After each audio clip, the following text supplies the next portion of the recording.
తాకట్లో ఉన్న మీ బంగారాన్ని విడిపించి ఆ రోజు ఆన్లైన్ రేటుకి కొంటాం. Sharma gold company. రాశి ఫలాల గురించి ఒక్కసారి నాకు వివరిస్తారా మీరు? మొట్టమొదటిగా ఏ రాశి గురించి చెప్తారు? తప్పకుండా. ఇప్పుడు ఇది మనకు వచ్చేది 2025 ఆంగ్ల సంవత్సరాది. ఓకే. అంటే కొంతమంది విమర్శించారు 24 కదా, 24 25 అదే 25 ఆంగ్ల సంవత్సరాది. అంటే మనం ఇంగ్లీష్ క్యాలెండర్ అంటే 25లో వచ్చేది 25 ఆంగ్ల 25 కదా, జనవరి 1 25. ఓకే. జనరల్ గా మనము అంటే మరి మీరు ఉగాది నుండి ఎందుకు చెప్పట్లేదు అంటే చాలా మంది ఉగాది వరకు కూడా ఆగట్లేదు, జనవరి 1 కూడా ఆగట్లేదు, డిసెంబర్ నుండి నవంబర్ నుండి అడుగుతా ఉన్నారు అందరూ. ఓకే. ఇప్పుడు క్లయింటెల్ నన్ను అడిగేవాళ్ళు ఏంటంటే గురూజీ ఇప్పుడే చెప్పేసేయండి మాకు, మేము జాగ్రత్తలు తీసుకుంటామని చెప్పి అడుగుతా ఉన్నారు.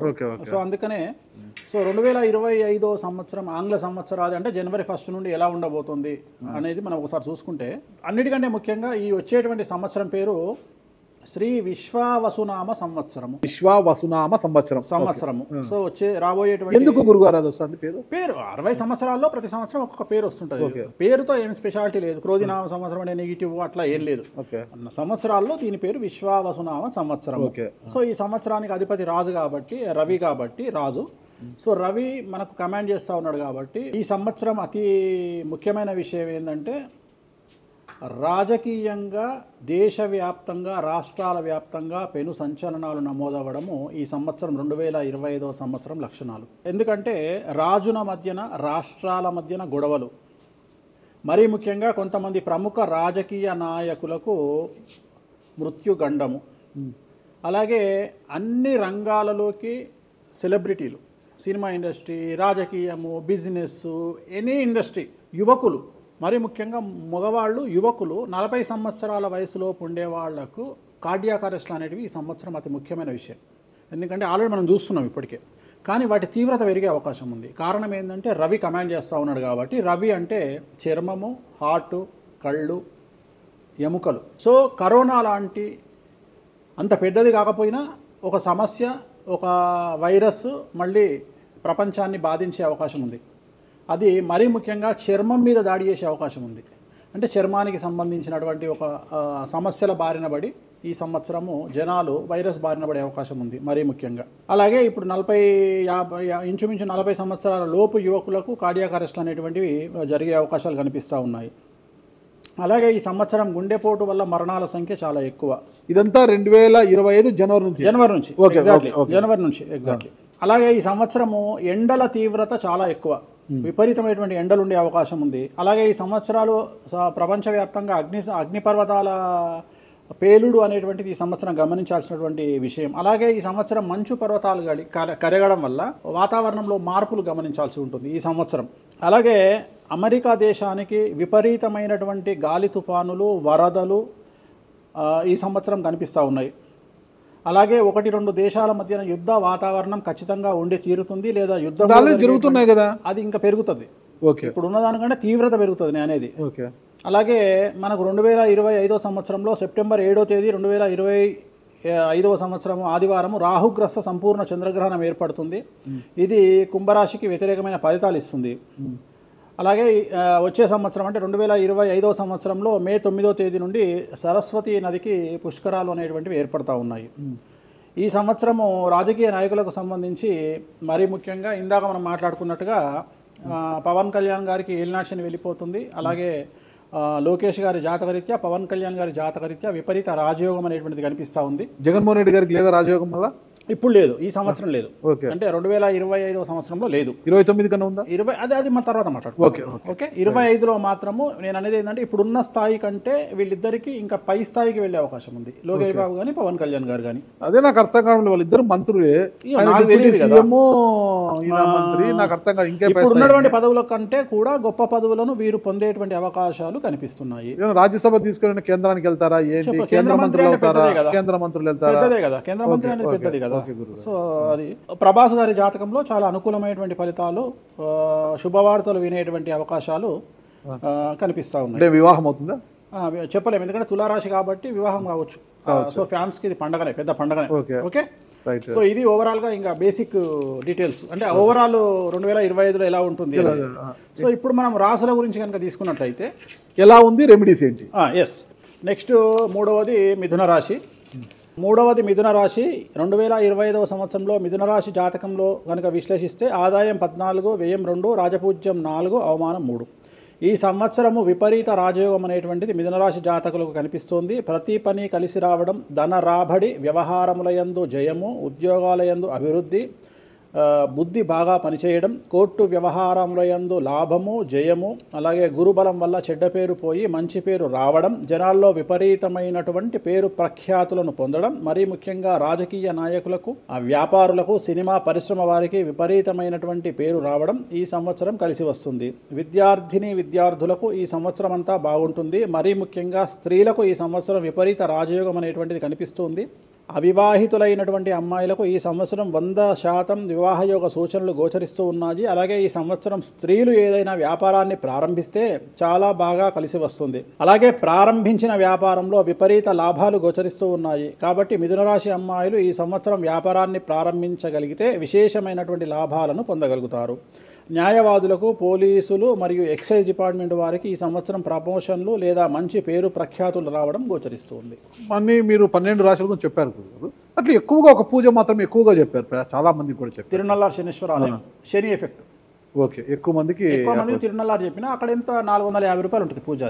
అది తిరునల్లారు పాండిచ్చేరిలో ఉంటుంది. అక్కడికి వెళ్ళి పూజ చేసుకుంటే సరిపోతుంది. ఇది పేరును బట్టి ఈ రాశుల ప్రకారం ఇలా ఉంటుందని మీరు రాశారా, లేకపోతే వాళ్ళ డేట్ ఆఫ్ బర్త్ ప్రకారం? నక్షత్రం బట్టి, నక్షత్రాలు వాళ్ళకి అర్థమైపోతుంది. వాళ్ళ నక్షత్రాన్ని బట్టి. అశ్విని నక్షత్రం మేషరాశి, భరణి నక్షత్రం మేషరాశి, పుష్యమి నక్షత్రం కర్కాటక రాశి. మీ రాశి నా రాశి ఒకటే. నా రాశి ఏదో నాకు తెలియదు గురుగారు. మీది వృశ్చిక రాశి. మీది అదేనా? మరి ఎలా గురుగారు ఈ మధ్యన బాగానే ఉందంటారు? మనకు బాగుంది. ఇంకా మన రచ్చనే, ఇంకా రచ్చనే రచ్చనే. ఇక ఎట్లా రచ్చ? ఇంత వివాదాలు అవుతున్నాయి, ఏం కథ అసలు? ఇంకా లైఫ్ అన్నప్పుడు ఇప్పుడు రేవంత్ రెడ్డి ఉన్నాడు. రేవంత్ రెడ్డి ఎన్ని కష్టాలు అనుభవిస్తే సీఎం అయినాడు అంటే ఇక కష్టం తర్వాత సుఖం రెడీగా ఉంటుంది. ఓకే, ఇప్పుడు కష్టపడ్డారు కాబట్టి మీకు సుఖం ఉంది అంటారు. మీకు కాదు, మళ్ళీ మీకు మనకు అందరికీ. ప్రతి మనిషి జీవితంలో పండ్లున్న చెట్టుకే రాయి దెబ్బలు, అంతేగాని పళ్ళు లేని చెట్టుని ఎవడు పట్టించుకుంటాడు? పళ్ళు ఉంటేనే దాన్ని రాయి చేస్తారు. అట్లనే మనం కూడా అంతే అండి. వేణుస్వామి అంటే పూజలకు పెట్టింది పేరు. పెద్ద పెద్ద రాజకీయ నాయకులకు, ముఖ్యమంత్రులకు, కేంద్ర మంత్రులకు, పెద్ద పెద్ద వాళ్ళకు కూడా, ఇక్కడ కాదు మీరు అబ్రాడ్స్ కూడా వెళ్ళి పూజలు చేసి వస్తున్నారు. చాలా కాస్ట్లీ స్వామి, చాలా గొప్ప పూజలు చేస్తుంటారు, అంత పవర్ఫుల్ పూజలు. అంటే ఇప్పుడు మీరు చేస్తున్న పూజల మహిమ వల్లనే మీ మీద ఇన్ని వివాదాలు వచ్చినా కూడా మీరు బయటపడగలుగుతున్నారు స్వామి. 100% పర్ఫెక్ట్. ఇక దానికి ఆన్సరే లేదు. ఇక ఇప్పుడు మనం కొట్లాడాలంటే 10 రకాలు ఉంటాయి. మనం కొట్లాడతలేము. అందుకనే మనం ఒకటే, మన పూజల్ని మనం నమ్ముకుంటున్నాం అంతే, అమ్మవారిని నమ్ముకుంటున్నాం. ఇప్పుడు ఒక్కొక్క సమస్యకి ఒక్కొక్క అమ్మవారు పరిష్కరిస్తారు. దశమహావిద్యల్లో మనం అదే చేస్తున్నాం. ఇప్పుడు నేను ఒకటే మాట చెప్తా, కాంట్రవర్సీస్ వచ్చినాయి, మీరు అడిగినరు, ఎన్ని సమస్యలు వచ్చినాయి. జనాలు ఏం ఆలోచిస్తారంటే వేణుస్వామి ఈ సమస్యల నుండి బయటపడతాడా, పడితే ఎలా పడతాడు? నేను ఒకటే అనుకుంటున్నా, ఇంతమందికి పూజలు చేసి వాళ్ళ సమస్యల నుండి బయటపడడానికి ప్రయత్నించే నేను నాకు వచ్చిన సమస్యను కూడా అదే పూజల ద్వారా బయటపడడానికి ప్రయత్నం చేస్తున్నాం. అంటే వివాదాలు చుట్టుముడుతున్నాయి, సోషల్ మీడియాలో వైరల్ అవుతున్నాయి, ఉమెన్ కమిషన్ మీ మీద ఫిర్యాదులు చేశారు. ఇన్ని చేసినా కూడా ఎక్కడా మీకు ఉచ్చు బిగుసుకోవడం లేదు, బయటపడుతున్నారు. అంటే ఇది మీ పూజల మహిమనా, లేకపోతే ఏమన్నా బ్రైబ్ చేస్తున్నారా? అమ్మవార్లు ఇప్పుడు ఉదాహరణ, మనం తెలుగు రాష్ట్రాల్లో ఉంటాం. వెంకటేశ్వర స్వామి వారు అంటే మనకు తెలుసు. ఇప్పుడు తమిళనాడులో పెరుమాళ్ అంటారు వెంకటేశ్వర స్వామిని. అదే నార్త్ ఇండియాకి వెళ్తే బాలాజీ అంటారు. వాళ్లకు బాలాజీ అంటే చాలా భయం. అలాగే మన రాష్ట్రంలో మనకు తెలిసిన వాళ్ళకి కామాఖ్యలో ఉండే అమ్మవారు అంటే భయం. కానీ తెలియని వాడికి భయం ఉండకపోవచ్చు. వాడు ఇష్టం వచ్చినట్టు కామెంట్ చేయొచ్చు అమ్మవారు. చాలా మందికి మీరంటే భయం అనుకుంటా. అంటే మనం చేసే పూజల వల్ల ఉండొచ్చు. ఓకే, నేను అనేది ఏంటంటే, నేను చేసే అదే ఇందాక మనం మాట్లాడుకున్నప్పుడు అదే చెప్తున్నా, వామాచారంలో పూజలు చేయాలంటే భయపడతారు. కారణం ఏమిటి అంటే ఖచ్చితంగా మందును ముట్టుకోవాలి, నాన్ వెజ్ను ముట్టుకోవాలి. దానికి వీళ్ళు చేసే పూజలు అడ్డుపడతాయి. అంటే వీళ్ళు సమాజంలో భయపడతారు కాబట్టి వీళ్ళు వాటి జోలికి పోరు. తాంత్రిక పూజలు లాగా ఉంటాయి మీరు చేసే. తాంత్రిక తంత్ర మార్గం అంటారు దాన్ని. శ్రీకాళహస్తిలో కాదు శ్రీకాళహస్తిలో రావుకేతు పూజ చేయించుకున్నారు కదా, తాంత్రిక పూజలే. అది నిమ్మకాయ పెడితే తంత్రమే, గుర్తుపెట్టుకోండి. నిమ్మకాయ ఎక్కడ పెట్టినా తంత్రమే. మిమ్మల్ని కాపాడుతోంది మీరు చేస్తున్న పూజల మహిమే. అంతే అంతే అంతే వాళ్ళే చూసుకుంటారు. నేను అనే పాయింట్ ఏంటంటే, నేను ఒకటే చెప్తున్నానండి, తప్పు చేస్తే నన్ను అమ్మవారు సర్వనాశనం చేస్తుంది. ఓకే, అమ్మవారిని విమర్శిస్తే వాళ్ళ సంగతి అమ్మవారు చూసుకుంటది. అంతేనా? అంతే. ఇక నాకు అవసరం, నేను కొట్లాడను, చెయ్యను, నాకు అనవసరం, నాకు లొల్లే వద్దు. నాకు నేను దేవుళ్ళని నమ్ముకున్నా, నా పని అదే. నాకు హిమాచల్ ప్రదేశ్ కామాఖ్య కాకపోతే, బాగాలముఖి కాకపోతే, తారాపీఠ పోతే, ఇప్పుడు మన తారాపీఠ పోయి వచ్చిన. చాలా మందికి తెలియదు, తారాపీఠ అని కలకత్తా నుండి 300 కిలోమీటర్లు ఉంటుంది. మీరు కావాలంటే గూగుల్ చేయొచ్చు. తారాపీఠ అని అమ్మవారు అండి. ప్రతిరోజు శ్మశానంలో ఉంటుంది అమ్మవారు, ఒరిజినల్ శ్మశానంలో ఉంటుంది. ప్రతిరోజు అమ్మవారికి ప్రసాదం అంటే డెడ్ బాడీ దహనం అయినాకనే అమ్మవారికి నైవేద్యం పెడతారు. అంత పెద్ద ప్రసిద్ధమైనటువంటి దేవాలయం. అమ్మవారు శివుడికి పాలిస్తూ ఉంటుంది. తారాపీఠ అంటారు దాన్ని. శ్మశానంలో ఉంటుంది. ఆమె జనరల్గా ఎవరైనా సరే ఎందుకు పూజ చేస్తారు ఆమె అంటే, జీవితంలో మనం వెళ్తూ ఉన్న సందర్భంలో సడన్గా స్టక్ అయినామనుకోండి, బౌన్స్ బ్యాక్ అవ్వడానికి పనిచేస్తుంది. అంటే ఉదాహరణ, ఒక ముఖ్యమంత్రి స్థాయి వ్యక్తి ఓడిపోయినప్పుడు, ఒక మంత్రి పోయినప్పుడు, ఒక ఐఏఎస్ సడన్గా తన జాబ్లో డిస్టర్బెన్స్ వచ్చినప్పుడు, ఐపీఎస్ డిస్టర్బెన్స్ వచ్చినప్పుడు ఈ పూజ కనుక అమ్మవారిని దర్శించుకుంటే ఒక్కసారి మళ్ళీ వాళ్ళు బౌన్స్ బ్యాక్ అవుతారు.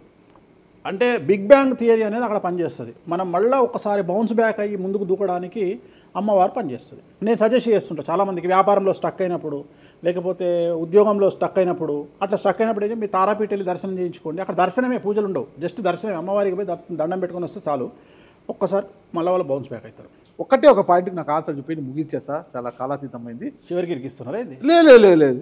ఇప్పుడు ఏపీలో అంటే గత ప్రభుత్వ హయాంలో, వైసీపీ హయాంలో వీళ్ళ మీద కేసులు పెట్టారు. ఇప్పుడు వీళ్ళ అధికారులు వీళ్ళ మీద కేసులు పెడుతున్నారు కదా. ఈ కేసుల పరంపర ఇలా కొనసాగి జగన్మోహన్ రెడ్డి గారు జైలుకి వెళ్ళే అవకాశం ఉంది. వచ్చే సంవత్సరం మే 9వ తేదీ వరకు అవకాశం ఉంది, దాటితే లేదు. ఇది ఓవరాల్గా వేణుస్వామి గారు ఇచ్చారు. మీకు ఏదైనా అనుమానాలు ఉన్నా డైరెక్ట్గా వేణుస్వామి గారికి ఫోన్ చేయండి, మీ అనుమానాలను నివృత్తి చేసుకోండి. థ్యాంక్ యూ గురుగారు, నమస్తే. ఓకే, ఓం నమో వెంకటేశాయ.